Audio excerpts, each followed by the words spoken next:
صباح الفل عليكم.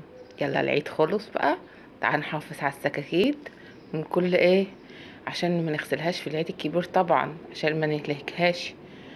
هي بتتغسل كل سنة، تبقى حلوة قوي وتبقى جميلة وتحافظي على سكاكينك كويس جدا. اسأل مجرب ولا تسأل طبيب. بصوا حبايبي، دي طريقة جميلة قوي هتعجبكم. يومكم عسل ان شاء الله. صباح الفل. بعد ايام العيد كنت عاملة اجازة شوية، قلت لكم اهوت. ما تنسونيش في اللايكات لو عجبتكم الفكرة. بص، هنجيب المكنسة ونكنسها كلها، الشقة كلها. انا شلت السكادة اللي هنا، انا بوريكم ديت ما بتنفعش تتحط من غير سكادة على سكادة، لازم تتحط على البلاط اللي هي عاملة زي الكاوتشة من تحت، دي بتتحط على البلاط. ماشي يا حبايبي، انا شلتها نفضتها ورفتها وعندها.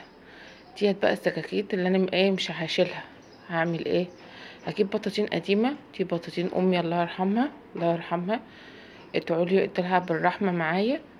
بص يا حبايبي، قمت جايباها فرداها زي ما انتوا شايفين، بعد ما كنست بالمكنسه ونضفت الارض خالص من التراب اللي كان فيها. وهنتنيها بقى بين السكاكيت كده. شفتوا انا بوريكم بتنيها ازاي، وبحط عليها اي كراسي عندكم، اي بطاطين، اي حته قماش، يعني ملايه قديمه، اي حاجه هتحافظ لكم على السكاكيت وتخليها لكم زي الفل لغايه العيد ان شاء الله، العيد الكبير. وعليكم بخير ان شاء الله يا رب، ويجعل ايامكم كلها حلوه وسعاده ان شاء الله. بصوا، وبشكر كل اللي بيعملوا تعليق، وبشكركم كلكم على الكلام الحلو اللي انتوا بتبعتولي. بصوا حبايبي، هنقوم فارتين كده انتوا حبايبي. بصوا هنقوم فارتين كده ونقوم تانيينها. هنقوم تانيينها بقى كده زي ما انتوا شايفيني كده اهو. تانيينها من تحت الحاجة، تحت السجادة، عشان ما تاخدش معاكم وتدي وانتوا ماشيين، تبقى ماسكة نفسها. ماشي يا حبايبي. واحسن حاجة هي البطاطين بصراحة، بتتحركش من مكانها عن عن الملايات كمان.